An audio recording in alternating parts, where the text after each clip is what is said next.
Assalamualaikum warahmatullahi wabarakatuh. Alhamdulillah wa syukrillah wa ni'matillah wa la hawla wa la quwata illa billah. Wassalatu wassalamu ala rasulillah Muhammad ibn Abdillahi wa ala alihi wa sahbihi wa mawalah wa ba'd. Sahabat Al-Fatih dimanapun berada, alhamdulillah kita bersyukur kepada Allah Subhanahu wa ta'ala. Allah senantiasa memberikan kepada kita berbagai macam nikmatnya. Bahkan nikmat yang paling besar yang dianugerahkan Allah kepada kita adalah nikmat iman dan Islam. Dan juga Allah Subhanahu wa ta'ala memberikan kesempatan kepada kita berada di bulan yang penuh dengan keberkahan ini, yaitu adalah bulan Ramadan. Oleh karena itu, mari kita perkuat dan optimalkan ibadah kita di bulan ini. Sahabat Al-Fatih yang berbahagia dimanapun berada, baik, dalam kali ini Bapak ingin menyampaikan sebuah kisah sahabat Rasulullah SAW yang bernama Abu Darda. Beliau adalah seorang sahabat yang gemar bercocok tanam. Baik, sebelum Bapak lanjutkan kisah sahabat Nabi, jangan lupa like, share, komen, dan subscribe di channel YouTube Sekolah Al-Fatih TV. Sahabat Al-Fatih yang berbahagia, di antara keunggulan para sahabat Nabi, di antara mereka ada yang ahli ibadah, ahli berjihad, ahli dalam keilmuan-keilmuan yang lain. Bahkan juga di antara mereka ahli dalam ilmu falak, ahli dalam berkuda, memanah, dan juga di antara mereka ada yang ahli dalam berkebun. Dan tentu di antara itulah yang akan kita ceritakan adalah salah seorang sahabat baginda Rasulullah SAW yang ahli dalam berkebun yang bernama Abu Darda. Sahabat Al-Fatih yang dirahmati Allah Subhanahu wa ta'ala, Abu Darda ini adalah seorang sahabat yang tekun berjuang bersama Rasulullah SAW. Walaupun pada awalnya beliau menolak datangnya Islam ke Madinah pada saat itu, tapi karena lama kelamaan dan kemudian hidayah Allah Subhanahu wa ta'ala, akhirnya Abu Darda mendapatkan hidayah dan memeluk Islam. Setelah memeluk Islam, Abu Darda ini sangat luar biasa. Selalu apa yang disampaikan oleh Rasulullah SAW itu menjadi pijakannya dalam kehidupan sehari-hari. Maka tidak heran kalau beliau adalah orang yang paling tekun beribadah kepada Allah Subhanahu wa ta'ala dan paling juhud. Sahabat Al-Fatih yang dirahmati Allah Subhanahu wa ta'ala, kita akan melihat sisi lain dari kehidupan sahabat Abu Darda ini. Abu Darda adalah memiliki hobi yang cukup buat kita menjadi contoh, yaitu adalah hobi menanam.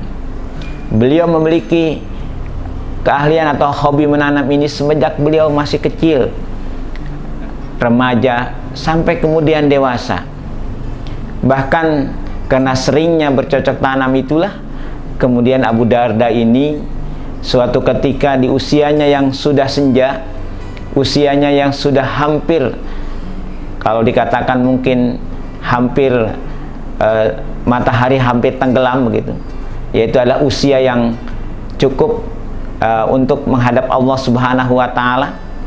Pada saat itu beliau menanam sebuah pohon, dan kalau dihitung dalam segi usianya, tentu beliau tidak akan bisa menikmati hasil daripada pohon yang ditanamnya itu. Nah, pada saat itulah lewat salah seorang sahabat beliau, kemudian bertanya kepada beliau, "Wahai Abu Darda, apa yang kau lakukan? Kau sedang menanam pohon, sementara usiamu sudah semakin tua. Mungkinkah engkau akan mendapatkan hasil dari tanaman pohon itu? Bukankah engkau juga adalah sahabat Rasulullah? Apakah tidak ada pekerjaan lain selain menanam pohon itu?" Kemudian Abu Darda tersenyum menjawab dengan bijak, "Wahai sahabatku, kalau kita menanam itu ingin mendapatkan hasil yang instan, saat ini kita menanam dan saat ini kita mendapatkan hasilnya, tentu tidak ada orang yang melakukan itu. Tapi aku berharap apa yang disampaikan oleh baginda Rasulullah SAW, beliau pernah menyampaikan dalam sebuah hadisnya, kata beliau, barang siapa yang menanam pohon, kemudian pohon itu menghasilkan buah, dan buahnya bisa dinikmati oleh binatang, bisa dinikmati oleh orang-orang lain, maka kesemuanya itu akan menjadi sedekah.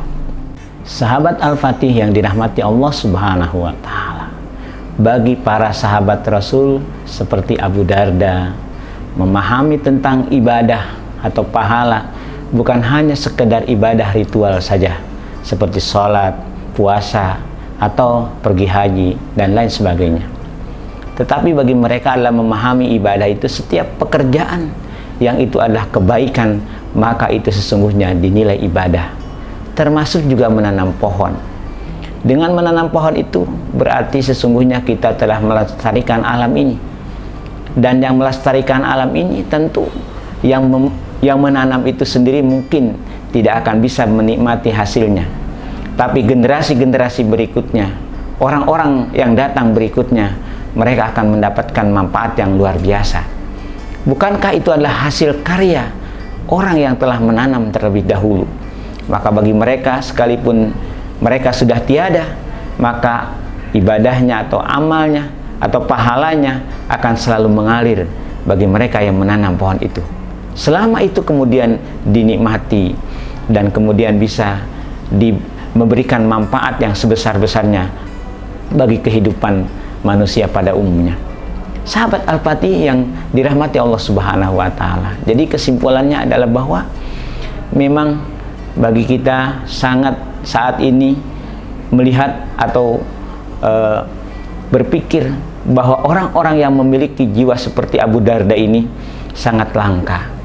Bahkan kita bisa melihat bagaimana kejadian terjadinya longsor, kejadian terjadinya banjir yang sering menimpa negeri kita ini, diantaranya adalah karena kita lalai dalam melestarikan alam ini. Oleh karena itu, mari kita semua memahami apa yang disampaikan oleh baginda Rasulullah SAW, agar kita selalu menanam dan selalu menanam, dan hasilnya adalah nanti kita akan mendapatkan baik di dunia itu maupun nanti di akhirat kelak.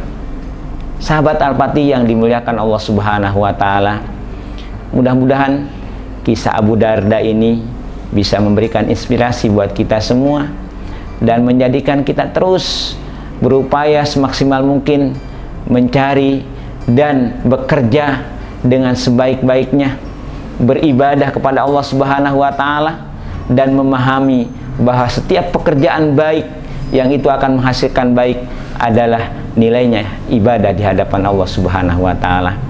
Mungkin itu yang dapat Bapak sampaikan, sahabat Al-Fatih sekalian. Mudah-mudahan Allah senantiasa memberikan taufik dan hidayah kepada kita semua, dan mudah-mudahan amal ibadah kita diterima oleh Allah Subhanahu wa Ta'ala. Demikianlah yang dapat Bapak sampaikan. Mudah-mudahan kisah tadi memberikan kepada kita pelajaran dan kita dapat mengamalkannya, sehingga menjadi amal yang terus berkelanjutan.